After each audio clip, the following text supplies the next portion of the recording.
এটা সর্টিং এ বাদ যাবে, ঠিক আছে? এটা হচ্ছে সর্টিং এ বাদ যাবে। কেন বাদ যাবে? পোকার না দেখা যাচ্ছে, আঁকা বাঁকা দেখা যাচ্ছে, তাদের মার্কেট প্রাইস এটা পাবে না, তাহলে এটা আমরা আউট হয়ে গেল। সারা কালো ওই সাইডে এটা দরকার নেই। এখন এই তিনটা এক জায়গা হচ্ছে কিনা এটাও যাবে, এটা তাহলে মিডিল করো, এই তিনটা এক জায়গা। এটা হওয়ার পরে এটা যদি আমরা র্যাপিড ফ্যাক্টরটা নিয়ে আসি, আমরা এটা উচিত ছিল, এটা যদি এটা স্টিল পিকচার না, তুমি ওইদিক তাকাও।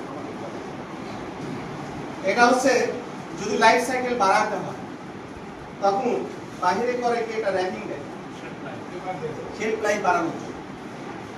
আমরা দেখা হচ্ছে দেখছি না কিভাবে ইয়া করতেছে, এটা কাগজ দিয়ে বা ইয়াতে সোনার মোড়ায় দেখতে এই সাইজগুলা আরেকটু সাইজ ছোট হলে ভালো। এই যে সিলিন্ড্রিক্যাল বাইরের ইয়াগুলো আছে এরকম সিলিন্ড্রিক্যাল, কিন্তু যদি লিয়া হয় রাউন্ড হয় সেগুলো আমাদের চলে না। তাহলে এই মালগুলো যদি আমরা এইভাবে আমরা গ্রেডিং সর্টিং করতে পারি তাহলে আমরা মার্কেট প্রাইস পেয়ে যাবো। কিন্তু যখন ওই যে একটা দেখালাম ওই পোকা একটা সর্টিং করে আউট করে দিলাম, যদি এটার সাথে থাকে অটোমেটিকলি এটার এটা একটা স্ক্রিন ছবি নাও নয় কাছে এটা সারা ফিল করো।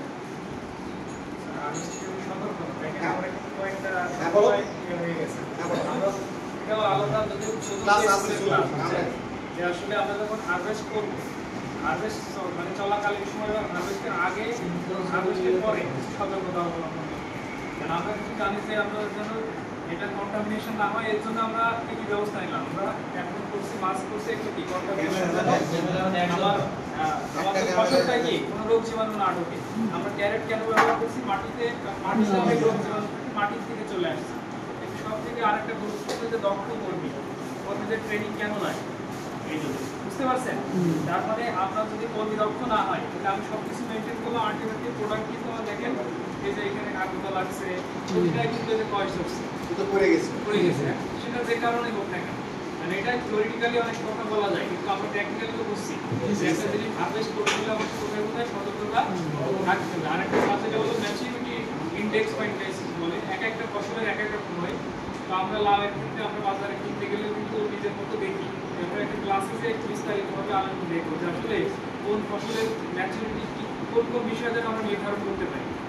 আমরা যখন করলা হারভেস্ট করতে গেছি আপনারা কিন্তু আমি পাশে দাঁড়িয়ে দেখছিলাম, আমি সাধারণত আপনাদের সাথে যখন থাকি কথা বলি কনফিউশন করছে এটা কি নেবো, এটা কি হয়েছে হয়ে আসে না হয় না, এই আমি কনফিউশনে কেন করছি মানে আমি সঠিকভাবে জানি না যে এটা ম্যাচিওর কি ম্যাচিওর না, মানে উত্তোলনের উপযুক্ত হয়েছে কি হয় নাই।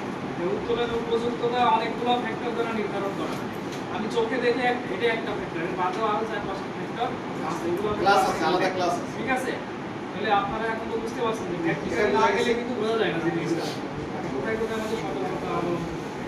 তাহলে এটা সারাও একজন হেল্প করো ওই এটা আর ভিডিও নিয়ে